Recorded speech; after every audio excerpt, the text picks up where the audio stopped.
la isla, con Débora Peredo. Bienvenidos al programa de hoy. Como cada semana estamos aquí de lunes a jueves a las 21 horas acercándonos a ustedes, a todos los hogares de Gran Canaria, y nos consta que cada vez vamos sumando más espectadores y estamos muy contentos porque además así nos lo hacen saber por las redes sociales, por Facebook, por Twitter. Estamos recibiendo sus mensajes y se los agradecemos. También les voy a recordar que si se han perdido algún programa, por ejemplo el de hoy, lo quieren volver a ver, tenemos nuestro canal de YouTube, Gran Canaria en la Tele. Ahí pueden ver repetido todos los programas que vamos emitiendo de la isla. Y ahora vamos a empezar el programa de hoy con un invitado que es un apasionado de las letras y que desde luego nos contará cosas muy interesantes. Conozcámoslo. Hoy en la isla recibimos a un fenómeno de las letras, Luis León Barreto, escritor y periodista.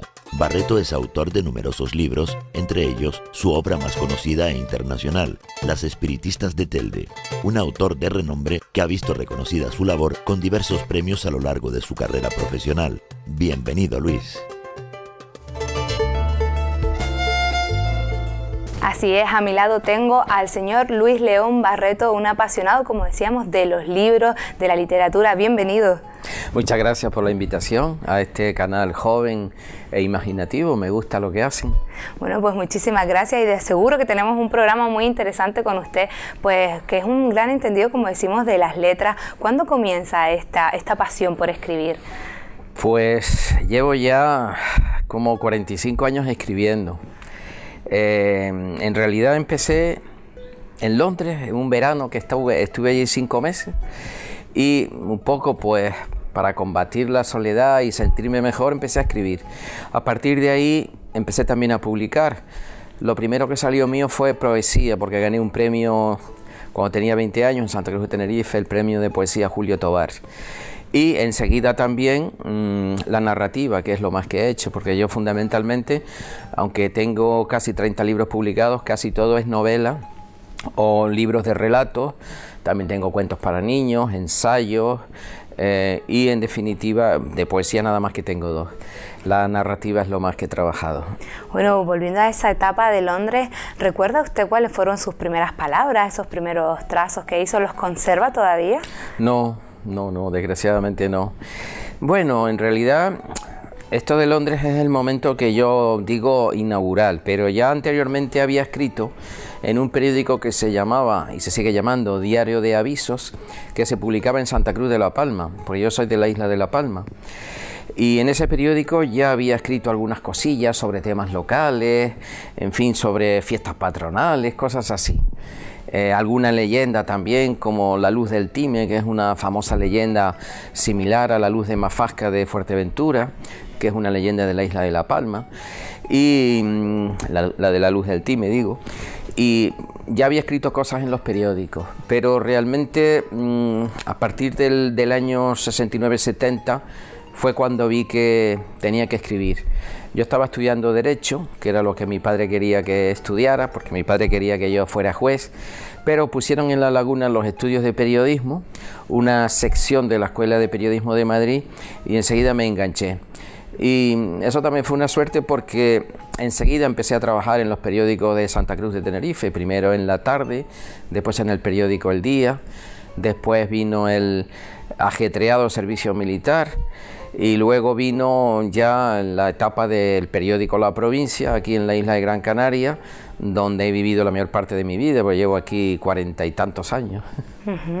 Bueno, y en esa etapa del periodismo, ¿a qué se dedicaba a escribir? ¿En qué sección tenía o de qué eran esos artículos periodísticos? Lo que más me ha gustado hacer siempre es el periodismo de análisis social y de análisis cultural, es decir, la política me ha gustado menos. Lo que más me ha gustado, como digo, es el periodismo cultural, periodismo de interpretación, de investigación también. Me gustaba mucho hacer entrevistas y hacer reportajes, ¿no? Hacer posible, como digo, en torno a estos temas sociales y temas culturales. Y de hecho, pues fui subdirector del periódico La Provincia, fui director también del Club Prensa Canaria, que es un centro cultural importante donde organicé más de 200 exposiciones, porque estuve allí 15 años, organicé también muchas presentaciones de libros, muchos debates, con políticos, con agentes sociales, en fin. He procurado hacer un poco de todo, ¿no? ¿Y en qué momento llega su primera publicación? Pues mi primera publicación fue precisamente a raíz de haber ganado el premio de poesía Julio Tobar en Santa Cruz de Tenerife. Es un libro que salió en el año 72, lo gané en el 70, se publicó en el 72 y se titulaba Crónica de todos nosotros. Era un libro que hablaba en aquella época de la guerra del Vietnam, del ambiente que había en la universidad. Tuve que modificar algunos poemas porque, claro, existía todavía la censura y había que tener cierto cuidado porque te podían echar atrás el libro, ¿no? Entonces, en fin, esto quiere decir que vengo de una época en la cual los periódicos pues pasaban por las manos del censor y con su tijera o su lápiz rojo pues muchas veces había que quitar cosas, ¿no? Luego afortunadamente vino la democracia, Franco al fin murió y al venir la democracia pues se abrió una etapa más abierta y la libertad de expresión pues ya fructificó, ¿no? ¿Cómo es para un escritor tener que, bueno, que digamos frenar un poco esa libertad de escribir o ver que sus artículos o sus escrituras pues son censuradas? Bueno, quien lo tuvo peor fue la generación anterior a la mía, ¿no? Porque toda la gente que hizo, por ejemplo, poesía social, Agustín Millares, Pedro Lescano, etcétera, o Pedro García Cabrera, la gente también de Gaceta de Arte, esos tuvieron la espada de Damocles encima, ¿no? Y la represión después de la guerra, ¿no? En la larga posguerra. El escritor tenía que aprender a escribir un poco entre líneas, ¿no? Es decir, decir las cosas pero de una manera tan sutil, ¿no? Que a veces uno piensa si realmente al ponerlas de manera tan sutil podían ser entendidas, ¿no?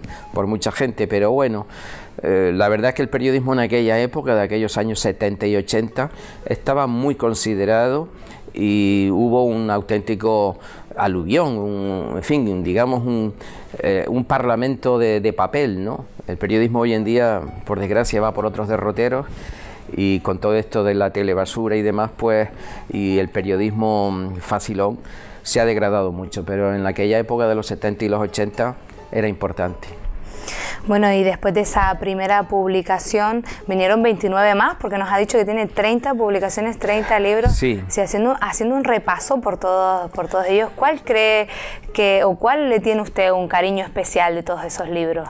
Pues inevitablemente por la novela Las espiritistas de Telde, que es la que realmente, de todos esos libros, casi 30, se puede decir que casi el único que me ha dado dinero y que me ha dado popularidad ha sido ese, porque a fin de cuentas se ha publicado muchas veces, se ha publicado en 7 ediciones, en 8 ediciones en español, está traducido al rumano, al alemán, al inglés, al italiano y al francés, de manera que son 5 traducciones y es un libro que todavía está vivo, es decir, hablar de las espiritistas de Telde, pues enseguida me asocian con todo ello, ¿no? Y Telde ciertamente fue también un lugar importante para mí, porque yo viví una temporada en Telde y también admiro su historia, su sociedad, su tradición, en fin, todo esto, ¿no? Y Las espiritistas, pues sí, ha sido el libro, digamos, más importante a ese nivel, a nivel de difusión y de crítica, ¿no? Bueno, hablando de Telde, usted fue nombrado hijo adoptivo de la ciudad de Telde. Sí. ¿Cómo fue este reconocimiento? Pues fue un reconocimiento que me hizo mucha ilusión. Anteriormente me habían nombrado hijo predilecto de la isla de La Palma y luego, pues hace no mucho, me nombraron hijo adoptivo de Telde. Supongo que precisamente por la dedicación que yo le hice a Telde, porque estudié, por ejemplo, el barrio de San Francisco, sus monumentos, su significación histórica, y luego porque la novela Las espiritistas de Telde, en definitiva, es un rastreo por la historia, por el mestizaje cultural de Telde, por esa procedencia mestiza de tanta gente que se mezcló aquí, no solo la raíz, digamos, prehispánica, sino toda la gente que vino después, y que hace que Telde sea un paradigma, efectivamente, un ejemplo de la fusión cultural que existe en Canarias, ¿no? Y me interesó mucho analizar esa sociedad. El libro fue muy polémico cuando se publicó. En el año 81, con ese libro yo gané un premio en Valencia, el premio Blasco Ibáñez, y era la primera vez que un escritor canario ganaba un premio de cierta importancia en la península, ¿no? Fue muy polémico en su momento, había gente que condenaba el libro sin haberlo leído, diciendo que yo sacaba la leyenda negra de Telde, etcétera, pero yo creo que al cabo del tiempo la mayor parte de la gente de Telde y de la isla ha entendido cuál era el propósito mío, ¿no? Que no era efectivamente hacer de inquisidor, sino más bien analizar en qué circunstancias se produjo el famoso crimen del mes de abril del año 1930, cuando una chica de 21 años fue asesinada por su propia familia en el transcurso de una sesión de espiritismo, ¿no? Y todo lo que rodea ese hecho, cómo se origina, por qué se origina, cómo es que viene el espiritismo desde Cuba en los años 30, cómo es que se mezcla con la santería y con otros rituales, todo eso es lo que yo me propuse averiguar, ¿no? Imagino que hubo un largo trabajo de investigación. ¿Cuáles fueron sus fuentes para escribir este libro? Pues tuve mucha suerte porque Joaquín Blanco Montes de Oca, que era el director del Archivo Histórico Provincial, un historiador importante, quería hacer una novela con el crimen de Telde, y él tenía precisamente en el Archivo Histórico Provincial tenía el proceso, las actuaciones judiciales, lo que decían los abogados, lo que decía el fiscal, lo que decían los psiquiatras, lo que decían los testigos. Ese material me lo facilitó, en fin, gratuitamente y como gesto de amistad muy grande. Y luego yo también investigué mucho en los periódicos de la época, porque el crimen tuvo una dimensión tremenda, no solo en la isla de Gran Canaria, sino fuera de Gran Canaria, de tal manera que salió en periódicos de Francia, de Inglaterra, de toda Europa y por supuesto en la península, las revistas más importantes que había en aquella época, tanto en Madrid como en Barcelona.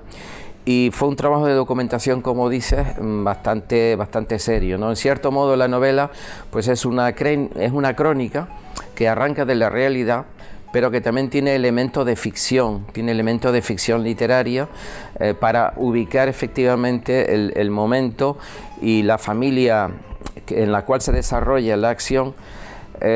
Yo los llamo los Van der Walle, que es una gente que viene de los Países Bajos, de lo que hoy es Bélgica, pero que en realidad los Van der Walle no estuvieron nunca en Telde, estuvieron en la isla de La Palma, dedicados al azúcar, dedicados justamente a lo mismo, pero en La Palma.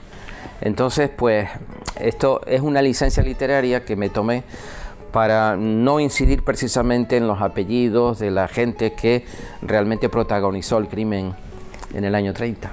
Durante toda esa investigación, ¿vio usted algo, pues, o algunos hechos que fueran falsos o que se hubiera, digamos, distorsionado la realidad en toda la investigación que usted hizo con esos recortes, por ejemplo, de periódico y todo eso en esa época, que se hubiera hablado cosas que no eran reales? Bueno, lo que ocurre es que al cabo de tantos años, de más de 70 años, pues, los hechos en la imaginación popular se han deformado un poco. Inicialmente había mucha resistencia a hablar del tema.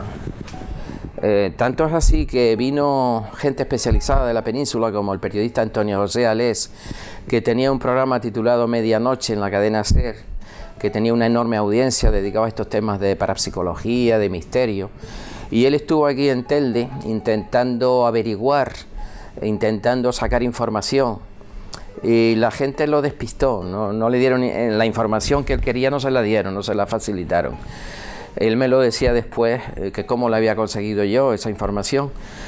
Yo tuve esa suerte, como dije antes, de encontrarme el proceso, es decir, lo que dijeron las personas que estaban involucradas, la madre, las hermanas de la chica asesinada, los vecinos, en fin, la gente más significativa de la ciudad. Entonces, por ahí fue por donde yo me defendí. ¿Se ha contado algo que no fuera verdad respecto al tema? Se pueden contar muchas cosas, pero realmente la verdad histórica es la que está detallada en el libro. Fundamentalmente, el informe de la autopsia está copiado tal cual, las heridas que tenía la chica, cómo fueron hechas esas heridas, es decir, todas esas circunstancias están perfectamente delimitadas. Lo que sí es cierto es que ha habido luego pues una rumorología popular que dicen que, en fin, que no fue así, que si la chica la enterraron viva, que si la mató un sacerdote, en fin, hay una serie de disparates, digamos, que se han ido añadiendo, pero lo cierto es que en la noche del 29 al 30 de abril de 1930, en la calle que actualmente se llama Juan Diego de la Fuente, el edificio ya no existe porque fue derribado, pues ocurrió ese crimen durante toda una noche en la cual a la chica pues le hicieron unas 200 heridas hechas con lesnas, que eran unas agujas gruesas para coser albardas, coser alpargatas, en fin, para los usos agrícolas de la época, y con esas agujas similares en tamaño a un bolígrafo, pues le hicieron esas 200 heridas, ¿no? Y eso está documentado y eso es la verdad histórica. Tuvo que escandalizar, ¿no?, a los vecinos de Telde y del resto de Gran Canaria, ¿no? Fue un caso muy sonado. Sí, fue un caso muy sonado. Los periódicos de la época agotaban las ediciones, los periódicos que existían en Las Palmas de Gran Canaria en el año 30 y 31, en el 31 fue el proceso, fue el juicio oral, agotaban las ediciones. Ya digo que fue, en cierto modo, fue un escándalo, pero es que hay que añadir una cosa que no se suele saber, y es que el espiritismo estaba muy arraigado en la sociedad gran canaria, hasta el punto que en la ciudad de Las Palmas había 4 centros de investigaciones teosóficas, se llamaban así oficialmente, autorizados por el gobierno civil, y la gente iba allí a hablar supuestamente con sus muertos, con sus antepasados. Hay alguna anécdota que se cuenta en la prensa que te la podrás tomar a risa o no, pero que, por ejemplo, que en una ocasión había muerto una chica poco antes de casarse y el novio fue a invocar su espíritu y supuestamente la chica vino, habló con su voz y le dejó sobre la mesa el anillo con el que la enterraron, el anillo con el que se iba a casar. En fin, esto es una anécdota que está contada en la prensa diaria, no me la invento yo. Entonces, da para mucho. La gente iba a los centros de espiritismo como entretenimiento, como diversión. Estamos hablando del año 30, no había televisión, no había casi nada, ¿no? Había que buscar algo con lo que, digamos, pues entretenerse, ¿no? Aunque es muy curioso, ¿no? Que sea también es curioso, ¿y por qué estaban autorizados esos centros de espiritismo? Nos podremos preguntar.